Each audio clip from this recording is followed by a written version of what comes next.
founder member, the great legend, the immortal, Richie Blackmore. Thanks, Richie. I have to say, it was a great pleasure. I'll see you in the bar.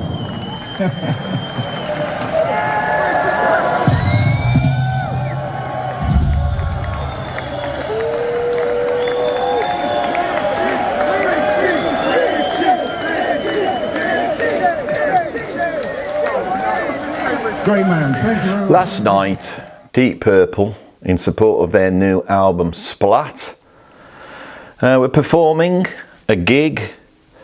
I think it was, where was it? I'm not too sure. Actually, I don't know where the gig was, to be honest, if I'm really honest with you. Don't know where the gig was. And it was announced a couple of days ago that Richie Blackmore would be rejoining Deep Purple on this gig. I have to be honest, I was quite shocked to hear that. It was surprising, let us say. Now, we knew Richie Blackmore wouldn't be rejoining Deep Purple. We knew Richie Blackmore would not even be doing the whole gig. He would only be getting up to do one tune, and that tune would most likely be Smoke on the Water. So does it really matter that some ex-member of some old rock band has got up on stage, you know, for one last time perhaps? Well, to me it did matter. Another person it mattered to was Phil Aston over at Now Spinning magazine YouTube. 6 minutes. That's basically what we're looking at here. Richie Blackmore sharing the stage again with Deep Purple. The band are coming to the end of Space Trucking. It sounds fantastic. The whole band is cooking with gas. And as the track ends, you see Simon McBride changes the guitar, and then in the wings, you can see Richie Blackmore. And he really knows his Deep Purple. So I popped over to his YouTube to see what he had to say, and of course he did have something to say. And he was like very celebratory, but also saying, you know, don't get too excited. You know, this is Richie getting on stage to do one song. They won't do any more than that, you know. Just see it for what it is, you know. So he played it down, you know, in a true sort of English fashion. Rather than being all hyperbolic, he played it down. He described what it meant. And he played it down, and I thought at that moment, should I do a YouTube video about this? And I thought, well, Phil said it all. I can't say anything better than what he said. And I don't think I could say anything better now. That's not why I'm here. So I went to bed, had a fitful sleep last night. It's very hot. I suffer with sleep apnea, and they've given me this new box thing that you put over your face like that. It's got a big tube, and you sit there feeling like a cross between, you know, a World War II fighter pilot and Darth Vader. And I'm not getting on with it at all, to be honest. I know I've got to do it, but if I don't wear it, I have a terrible sleep. But if I do wear it, I keep waking up, you see. So I had a very full sleep, and, you know, with this thing on my face, I think it slipped off at some point, and I woke up at 1 o'clock in the morning. So, you know, I switched on the old phone, and there, 40 minutes after it had been performed, was a video. And I put this video on and watched it. And it was quite distant shot. Richie comes walking out, picks up his guitar, plays Smoke on the Water, does 2 guitar solos. Then they finish. Ian Gillan says a few words. Richie chimes in and he walks off stage. By that point in time, I'm crying my eyes out. Maybe I'm just a big blubby fool who likes a good blub every now and then. But I thought it's been an interesting life that here I am, you know, approaching 60 with these guys now in their 80s, that I even care about them now. Why? Why do I care about these musicians that I got into, you know, 46 years ago? Why do I care so much to watch this? Was it musically great? Not particularly, but it wasn't bad. Gillan's voice seemed reasonable for a guy of his age. But there I am crying my eyes out. Why? And that's what I want to talk about on this video. Why do I have such a strong emotional response to this event? Which, as Phil said, really is just Ritchie getting back on stage, maybe for the last time. I don't know. Shall we back up and real start the beginning and see where we end up with this one? Because I honestly don't understand why I got so emotionally, affected by this event. Rock and roll, rock music, whatever you want to call it, the stuff that we talk about on here, it's had a profound effect on us, hasn't it? It's a profound effect. I could have studied astrophysics, or medieval history and be an expert on that, but I'm not. I'm not an expert on anything. I know how to play the drums, and I know about rock music. I know about 20th century pop music. That's all I really know about, right? And I come on here and I talk about it, right? I don't have an encyclopedic knowledge like some. I try and get to a sort of something underneath it all, rather than just be trotting out facts which I could have got from Wikipedia.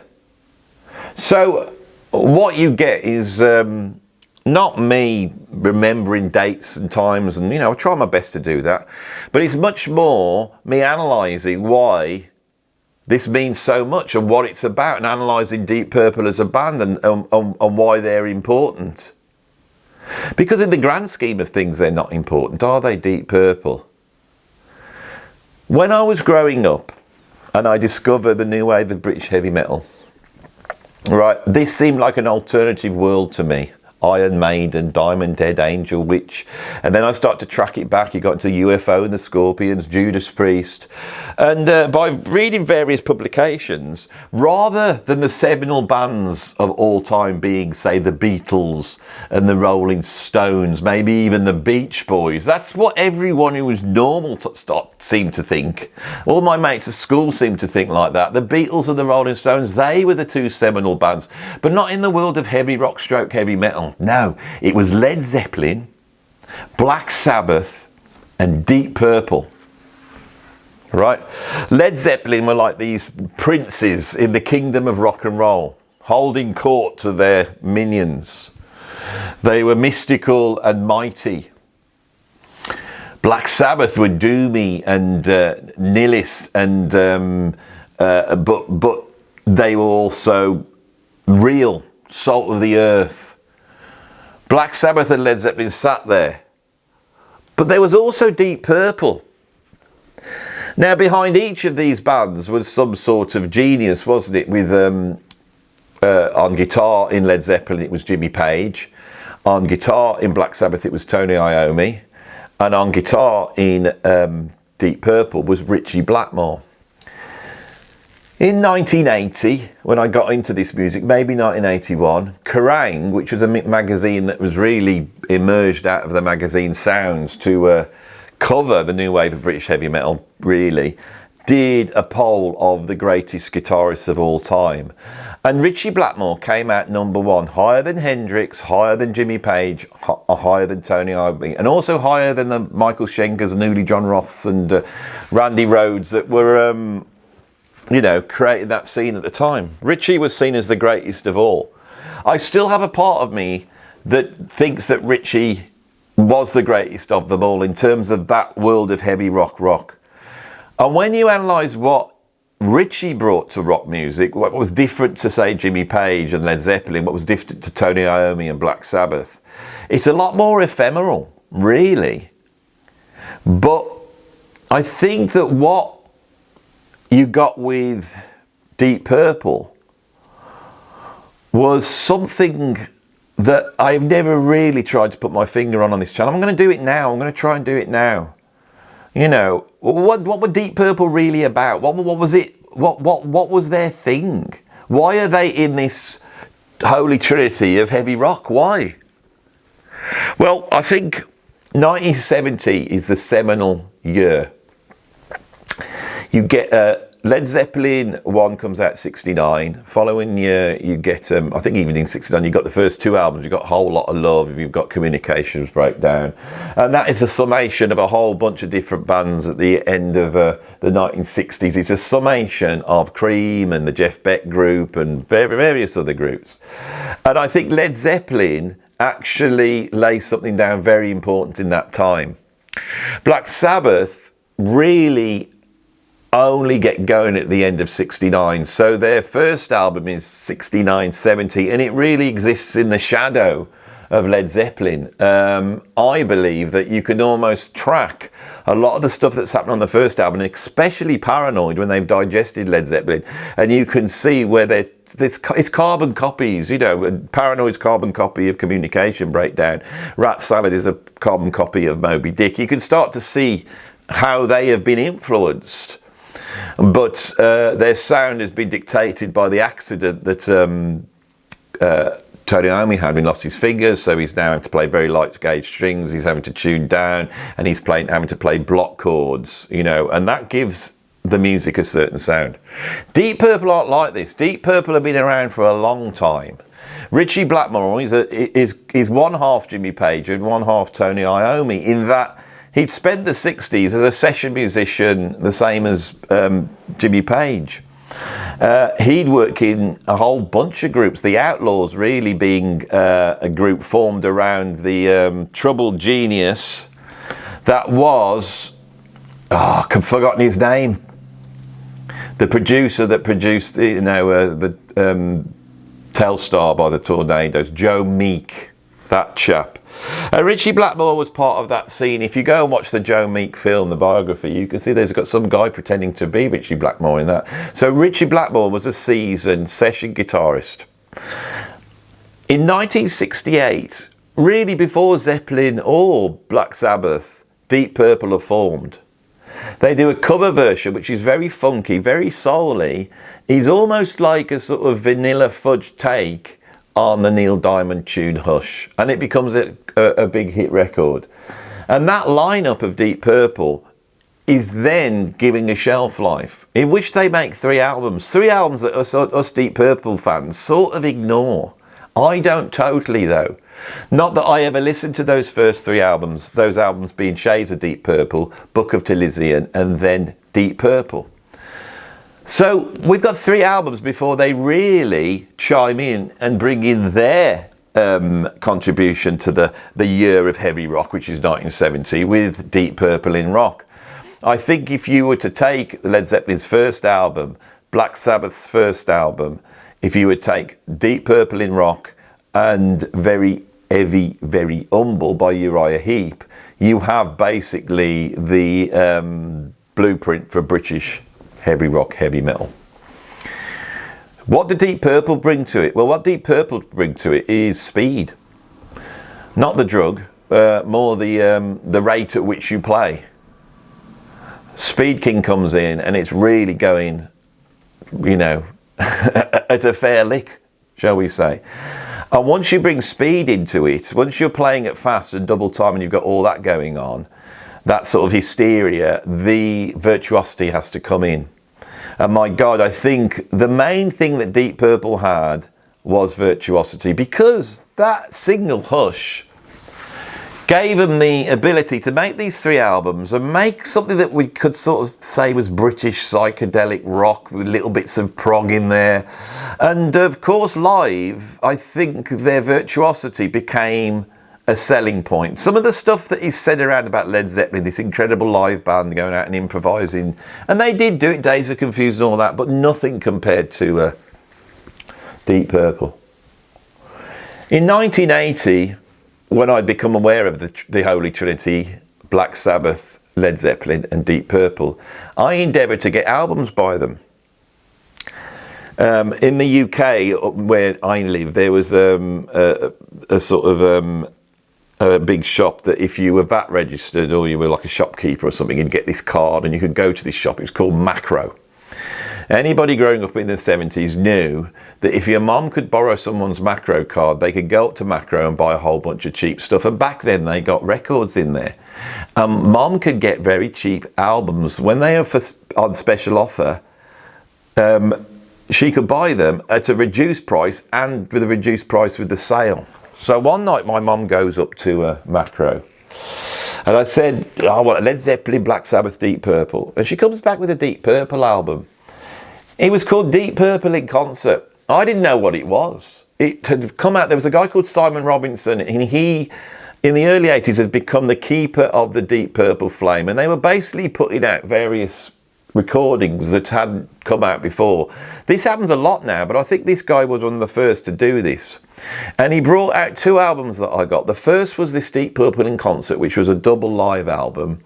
And the second was an album called Deep Purple Live in London, I believe it was called. And that covered Deep Purple Mark II with David Coverdale. And both these albums were incredible. I started getting the albums, taping the albums, Machine Head, Fireball. I bought Deep Purple in Rock, you know, a few weeks later. And they were great, but they didn't compare to these live albums. This was incredible, absolutely incredible. That double album, the first disc was recorded in 1970 when Ian Gillan had just joined the band. And they'd made the album with the London Symphony Orchestra, whichever orchestra it was. I can't remember which one it was. I don't think it was the London Symphony Orchestra, the one with Malcolm Sargent conducting. They'd made that, and then they just recorded Deep Purple in Rock. And so on there was a live version of Speed King. That was the first time I ever heard it. But also long improvisations on tracks like Mandrake Roots and Wring That Neck. This, for me, had an effect on me far more than any Led Zeppelin album did or any Black Sabbath album did. When I heard those improvisations on that album, I realised the possibilities of rock music. It was that big a thing. I realised that you could express yourself in rock music in the same way musicians did in jazz. My dad was a big jazz fan, and I'd been brought up by my dad that jazz was the highest form of creativity that existed in the history of humanity. He really had, you know, and that's how I thought. So although I loved UFO and, you know, Black Sabbath, I felt deep down that, you know, the musicians my dad was listening to, whether it's Count Basie or Dave Brubeck or Oscar Peterson or Modern Jazz Quartet, those musicians were of a different order to just your standard rock musician.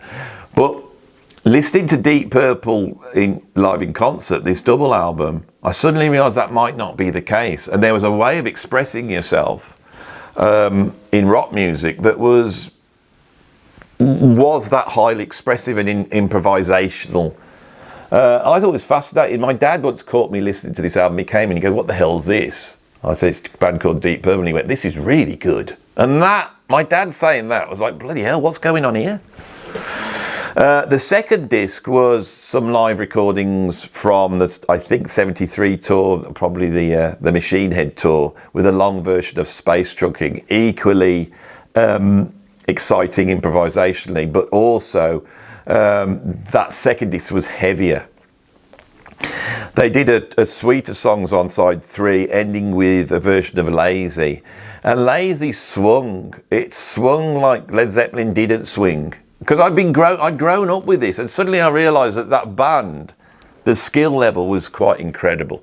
And I think Ritchie Blackmore was the central fire behind which this all revolved. He was the founding member. He was the driver of it. He had come into Deep Purple with a certain idea. He understood the riff. He understood how the riff worked with the song. John Lord had brought in an aspect of organ playing, which had been a big thing in the 1960s, the Hammond organ. But he was treating it like another rhythm guitar. He also treated it like a brass section. He treated it like an orchestral section sometimes. But he treated it as though it had the sonic space of another rhythm guitar. And so when they riffed, it was the combination of those sort of block power chord riffs that Ritchie Blackmore would come up with with that doubled by the Hammond organ. That was a sound nobody else had. It was really, it was that type of a sound. Blackmore had a sort of growing love of medieval music, which gave Deep Purple the aspect of a progressive rock band. They were very interested in the structuring of their tunes, because Zeppelin, Black Sabbath and Deep Purple all structured their songs in a way that we could call prog. I think when most people think of prog and they think of Genesis and Led Zeppelin, they forget that the first time we really hear this is in Led Zeppelin, Black Sabbath and Deep Purple, where you get these tunes come up and they're not verse, chorus, they just drop that type of structure and they go off on an almost like an odyssey. Deep Purple in rock, side one of that, I think Speed King comes barreling in with this sort of tribute to rock and roll, proving that this is rock and roll, but taking it to another level. Then it drops down, doesn't it? And it goes through a whole bunch of stuff, which isn't just arrangement. There's place for solos to happen. Ritchie Blackmore is doing guitar solos over arrangement that don't relate to the song. You may take this all for granted, but this is all groundbreaking if you think about it.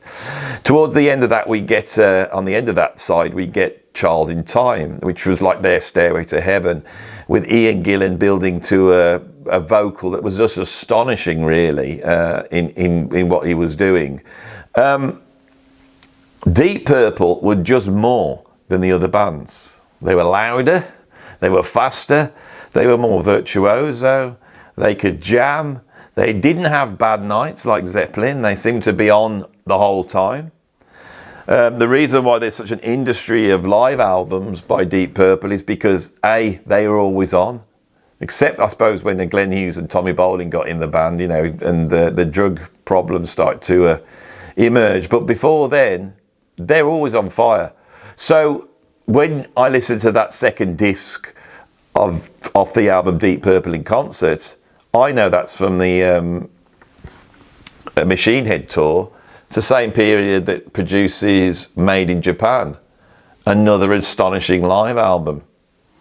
For me, Deep Purple did pioneer a whole bunch of things that are really important to rock music.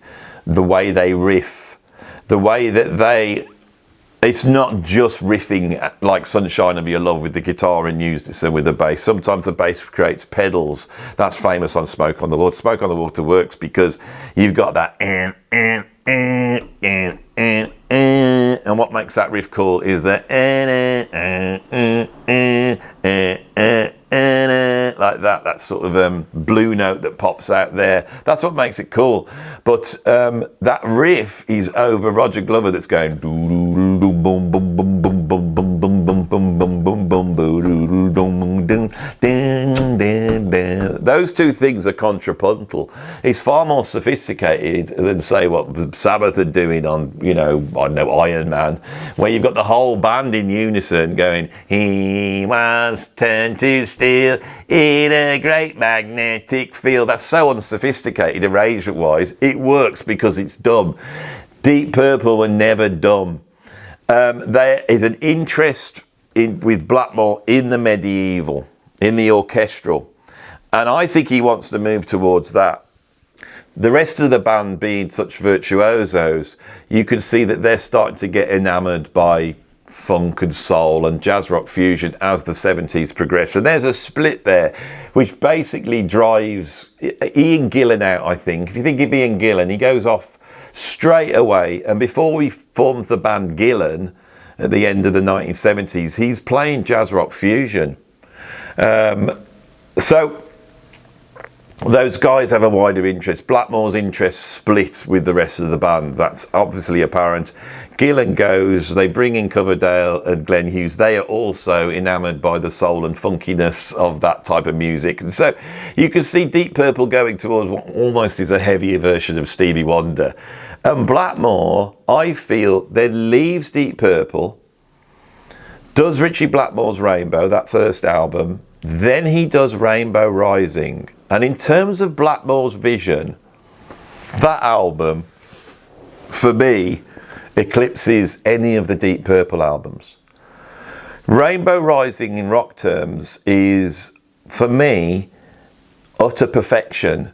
Can't be bettered. It's one of those rock albums that is just sublime. The way it's arranged, the 4 tracks on side 1 and the 2 tracks on side 2, feel like a suite. It goes from the mystical of Tarot Woman to the sort of stories from the road, groupies and all that with Starstruck. But when we get to side 2 and the Munich Philharmonic Orchestra chimes in on those 2 tunes, which really are like one whole side, right? This is prog.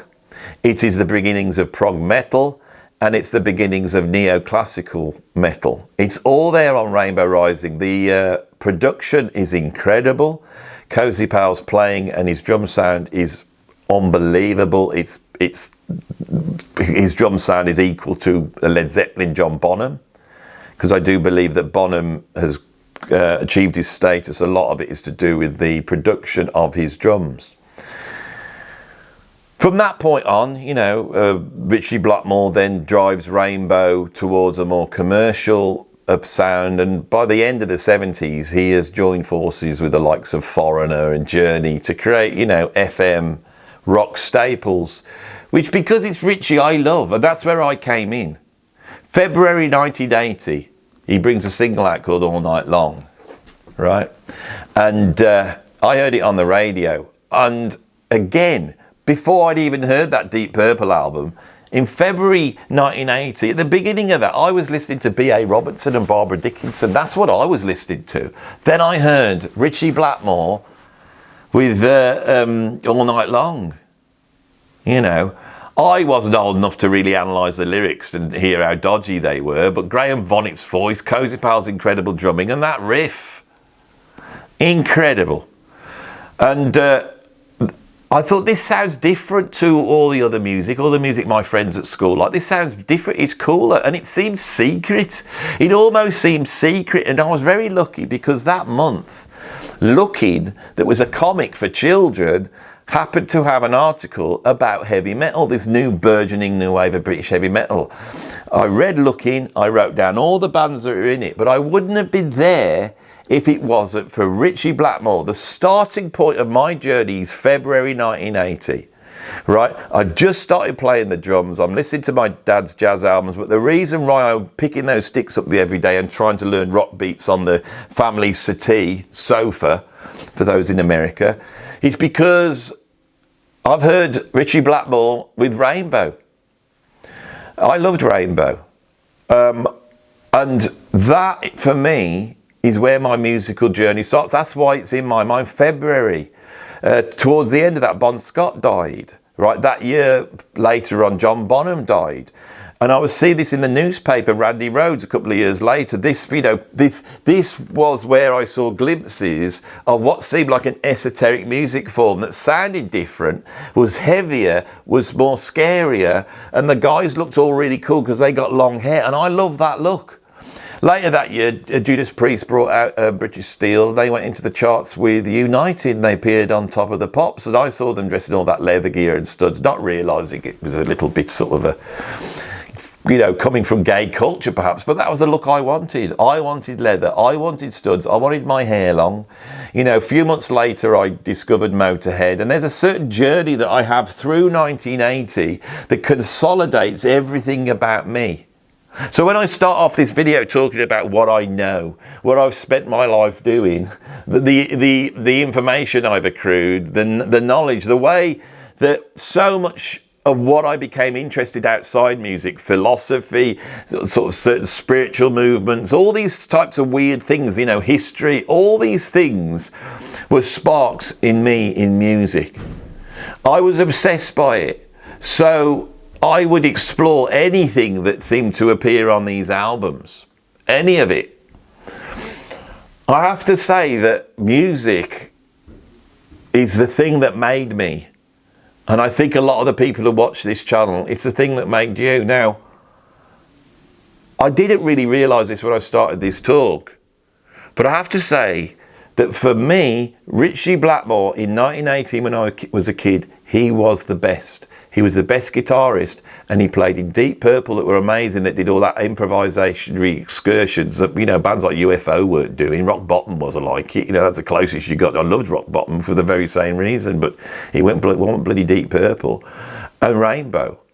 And with that, there's a widespread amount of sort of improvisationary rock music, this neoclassically prog, you know, sound, which then set me up for loving progressive rock, and also my, you know, weakness for FM FM bland rock like Foreigner and Journey. I've got a soft spot for Journey, Boston, all those. But if you put on Since You've Been Gone, which is so schmaltzy and schlocky, I absolutely love it. I love it. Ritchie Blackmore's guitar solos, his sound, the way he bends the notes, that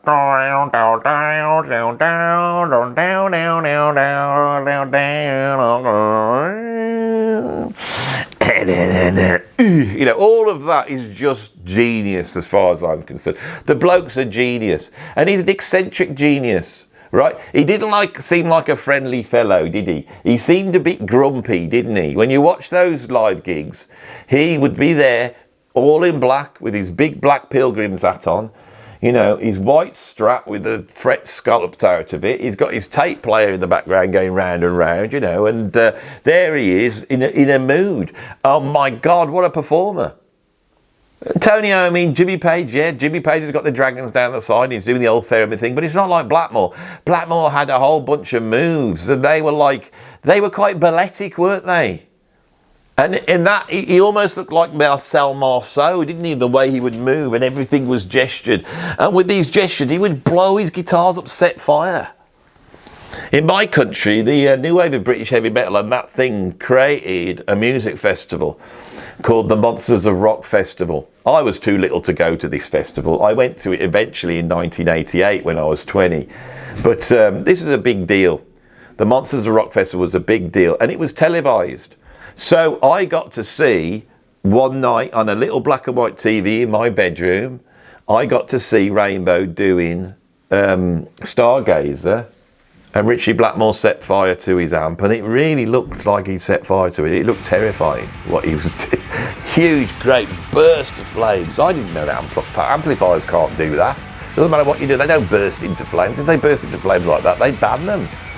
But I didn't realise that he represented something. I went out and bought that Monsters of Rock album. How many of you bought that Monsters of Rock album?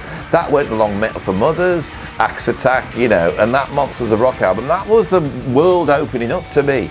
All Ritchie Blackmore's always been there. Right? I became a big fan of White Snake. I became a huge fan of the Gillan band. You know, I thought that band was amazing. Bernard Tormey and then Yannick Gers on guitar, you know, what an incredible band they were. It was eclectic, it was more than just rock music.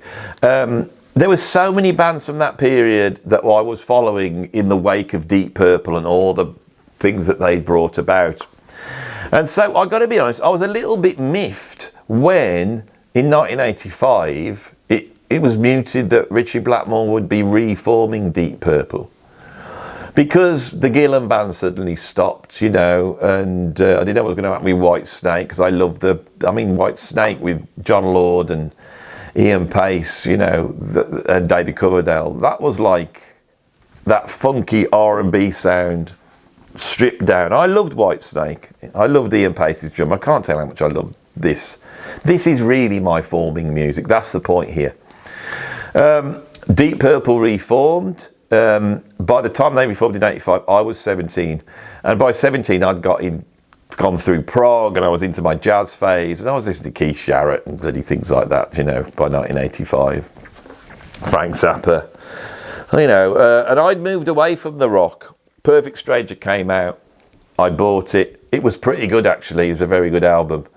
They brought a video out. I remember it was on Whistle Test, and they were all in some studio somewhere, and Ian Gillan walked in, and you could see that Gillan was looking at Ritchie Blackmore, and they didn't get on, but they'd made friends. But obviously, whatever's gone on between Ian Gillan and Ritchie Blackmore all these decades is now legendary, isn't it? They never got on, and this is why we couldn't have proper Deep Purple, you know, because Ian Gillan and Ritchie Blackmore didn't get on. But they carried on, didn't they? They carried on.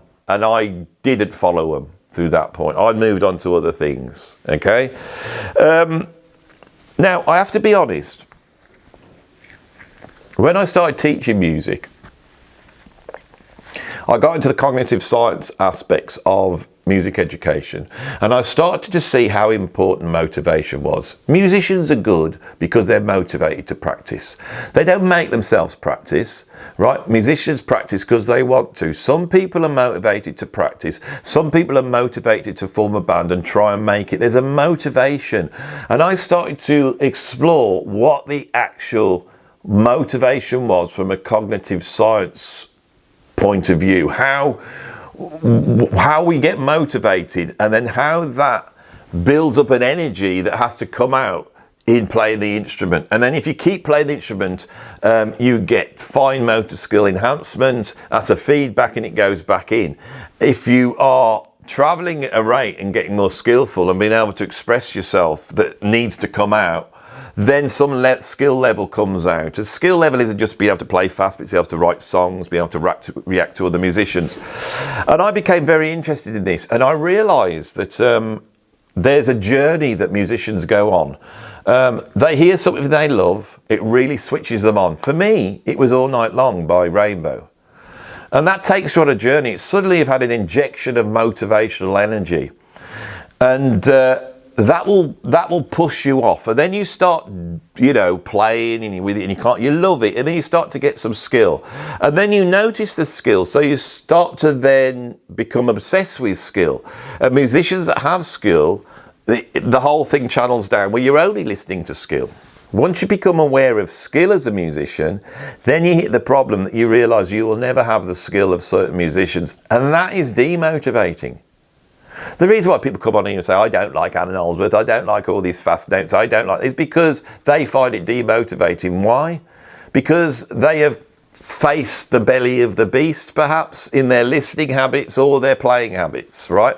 I became aware of this in trying to open up my students to listen to other music so they could get better. I realised they were fighting it, and the reason they were fighting it is because they got into this sort of second stage, demotivational stage. To unlock that, I realised that they would have to go back to the music that switched them on in the first place, which now they probably think was quite unsophisticated. And this is a technique became really powerful. I could sit with some virtuoso drummer that had just hit the wall, didn't want to practice, didn't want to play, thought it was all about just getting better on their instrument. And then we start to say, what was the first record you listened to? What was the first record that switched you on? And you'd work it down. I'd be trying to work it down to that record that for me is All Night Long, right? There's 3 records in my development as a youngster that I know. The first was Pop Music by M. I love that record. That switched me on to loving music, and then I'm listening to everything. Then it was All Night Long. That directed me towards the rock, and then it was Ace of Spades, and I realised I was looking for that sort of visceral, heavy energy, which eventually I found in, say, John Coltrane. That's the journey for me. But that idea that you can boil down who you are to that seminal record, for me it's Ritchie Blackmore. And so Ritchie Blackmore is this grumpy man coming out, setting fire to his guitars, the genius that created Deep Purple, and then in his grump walked away from it. The genius that formed Rainbow, did Rainbow Rising, and then in the grump spoilt it by turning it into a FM rock band. The genius that went back into Deep Purple only to find that it was the same thing again, and he couldn't get on with the England. And the whole story of this, which is like this is the story, but this story relates to me. Because I discovered this music, then I discovered other music, then I moved away from it, then I got into education, then I found out about this motivational factor, and it boiled down, I'm like going, well, for me it was Pop Music by M, it was All Night Long by Rainbow, and it was Ace of Spades by Motorhead. So I sat down, I pulled out All Night Long, and I pulled out that Deep Purple album, and I put them on. Here I am now in my mid-30s, approaching 40s. And I'm going back to this music and I'm going, oh my God, this is the source, right? I love Billy Cobham, I love Vinnie Colaiuta, there's all these drummers I listen to, but the first drummer for me is Cozy Powell. Right, Cozy Powell and Ian Pace. I come on here. I love Led Zeppelin. It's one of my favourite bands. I was obsessed with Led Zeppelin.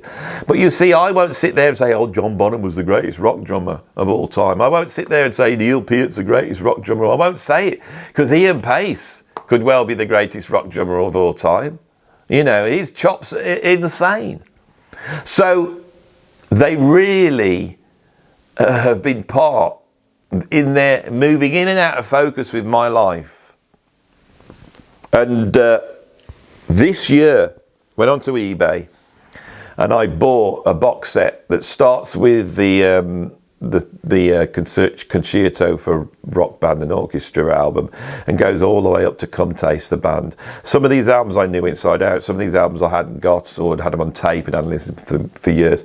And I spent a couple of weeks just going through these albums all the way through, listening to all these different tunes and just going back and revisiting it and realizing that Deep Purple, in a way, it's in that trio of bands, they're the one that perhaps we have focused on the least.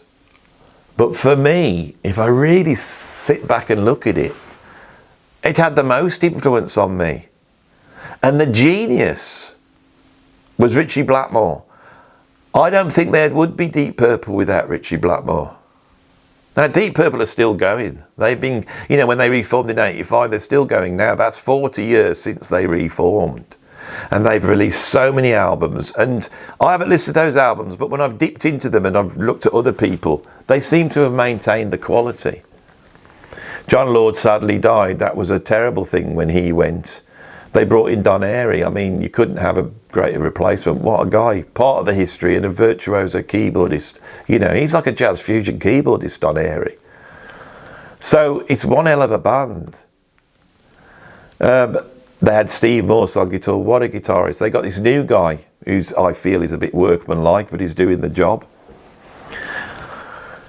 So we come back to the this event last night, So I'll put this video on and Ritchie Blackmore comes out. I know that Ritchie Blackmore's got gout. He can't walk well. And Ian Gillan's sight is going. He's going blind.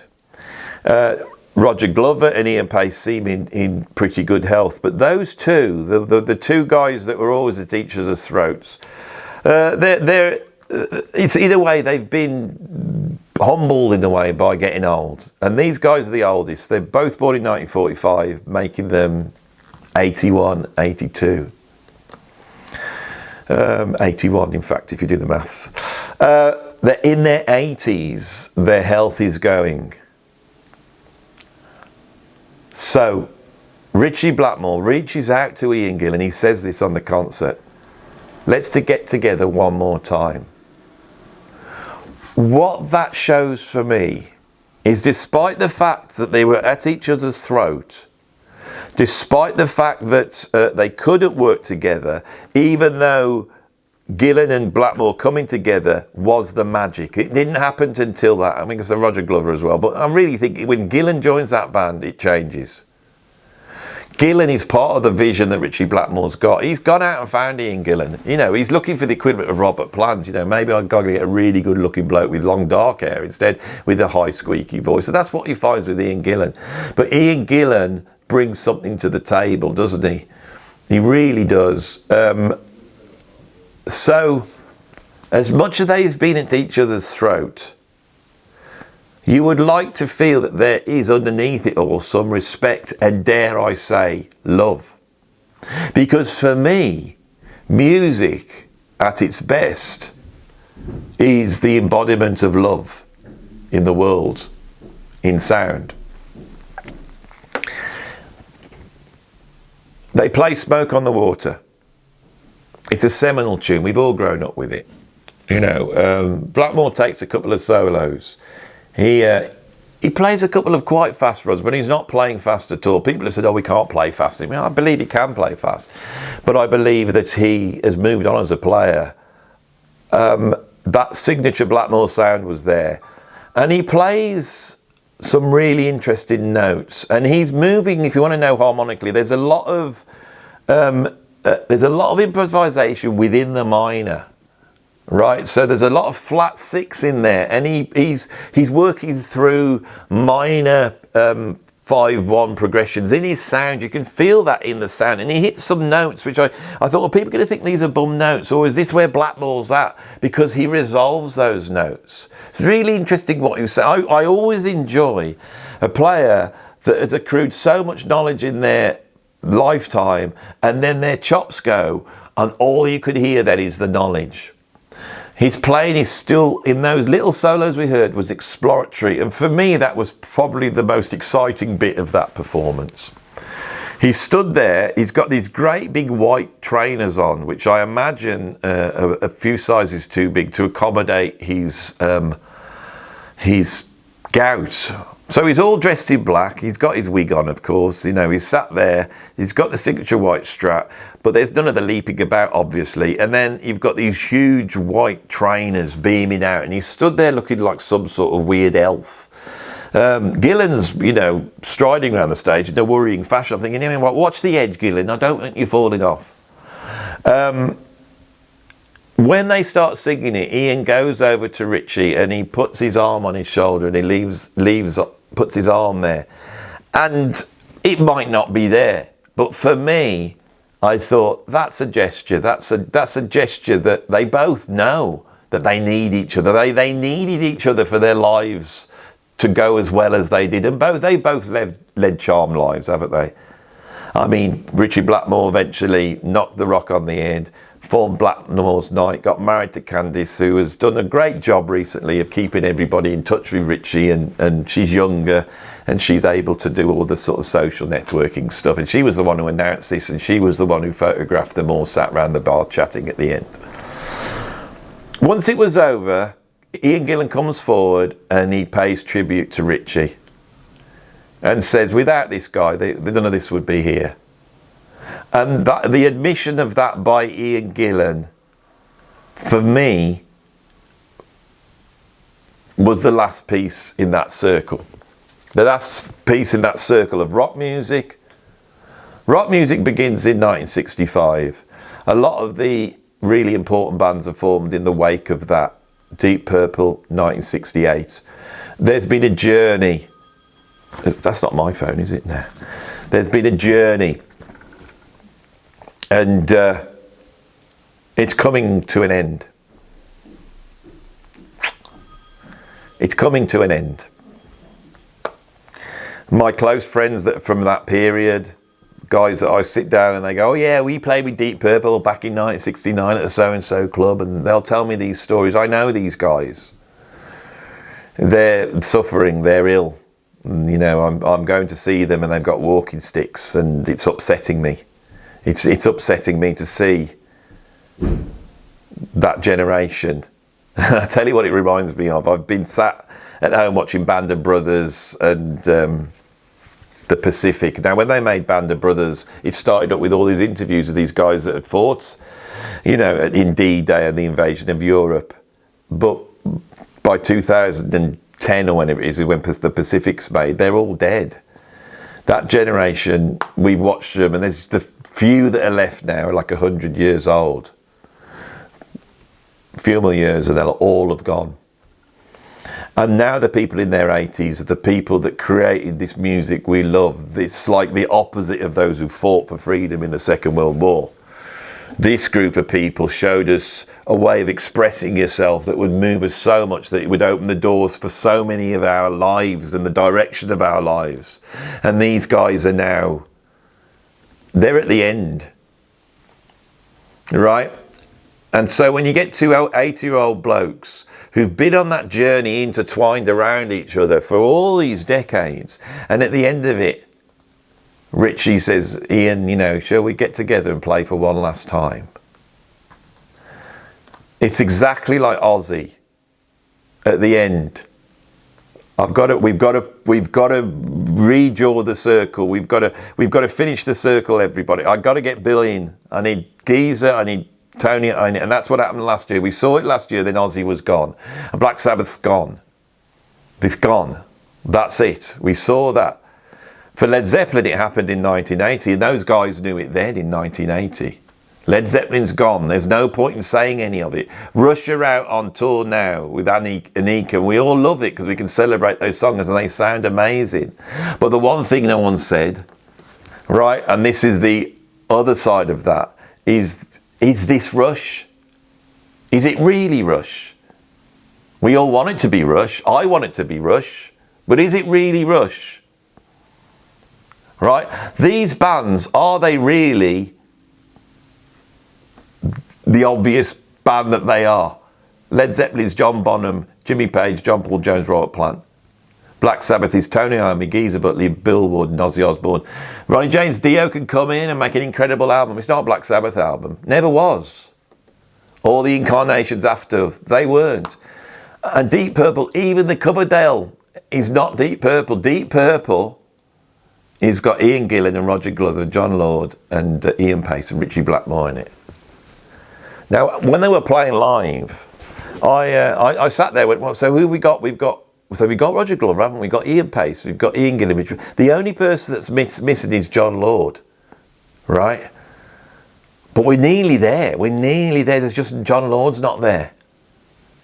Right? It doesn't matter who replaces them. It doesn't matter whether they're better or worse.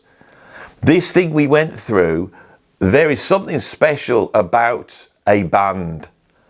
There is something special when people get the right musicians together and they're greater than the sum of their parts. And Richie and Ian know that. Right? Because what makes them great is the fact that there is some sort of love between the musicians. I'm not saying they're in love with each other. I'm saying when they all get together in the room together, they're so attracted to what every other guy does in that room. They feel so at home with it. It is like love at first sight, but amongst a whole bunch of people. It's a musical love where you go, that guy's amazing, that guy's amazing. I can just do what I want. Many of us musicians never had it. I had it back in the late 80s, early 90s. I had a band called Sinister Footwear with a guitarist called Paul Wetton and a bassist called Tony Thomas. And as soon as we got in the room and played, it was like setting fire. It was like electric. Me playing in that band was like me going to music college. I played with loads of incredible musicians, but I've never quite got in a place where I could just sort of soar off and just go down that route and they would all just follow me. And they weren't following me because I was also following them. When we bolted, we all bolted in the same direction. And that's what Deep Purple is. That's what Deep Purple is. And however competent they were as a band, when Coverdale came in and Glenn Hughes came in or whatever, it's not the same as the magic that got us here in the first place. And that magic has motivated my whole life. So the idea that these guys, I know what's upsetting me. When I see that, when I see love like that embodied, right? When I see that in guys that are at the end of the line, that's what moves me. This channel is documenting the slow death of this music. I know that. It's the thoughts of a man in his late 50s. Some of the guys I'm talking to now, maybe in your 80s, I don't know. Certain people that chimed in when I started this channel, those voices have stopped. Sometimes I look at the comments and think, where's that guy gone? I don't see him anymore. And I think maybe he's died, you know. Through doing this channel, I became friends with guitarists, legendary guitarists like Ray Gomez, and Ray's gone. And I'm not comfortable with the way he's gone. I feel it's been very sudden and almost like he's been isolated. This industry isolated Ray Gomez. So he couldn't pick up the phone and say, shall we get together for one last time? He couldn't do that. Yesterday I found out Bob Knapp, who is not a famous musician at all. He played in the Mavish Nocturne, he's on Visions of the End Will Beyond. And then he went off and did other things. I still did a tribute to him. A few weeks ago he was fine, fell over, banged his head, had a stroke, he's gone. My awareness of my mortality, the awareness of the mortality of these musicians, the way that this is now passing into history, the fact that that history will remember certain things and forget other things, and perhaps the thought that the best of this music will get forgotten because it's esoteric. I don't know. My job, when I'm not taking the mickey out of stuff I hate and, you know, making people laugh by getting all wound up and saying stupid stuff, my job really is to do a video like this. My job is to come on here, and I've spent an hour pouring my love into this music, trying to express it. I know this video is probably been watched by a very small, you know, percentage of my viewers, but this is really what I want to do, is to try and use this monologue form to express my love and my reaction to the love that I see between these musicians that may not have got on. They may even hate each other's guts, but there's something bigger than that, and they know it, and they had to be a part of it for one last time for order to be maintained in their world. That's incredibly moving.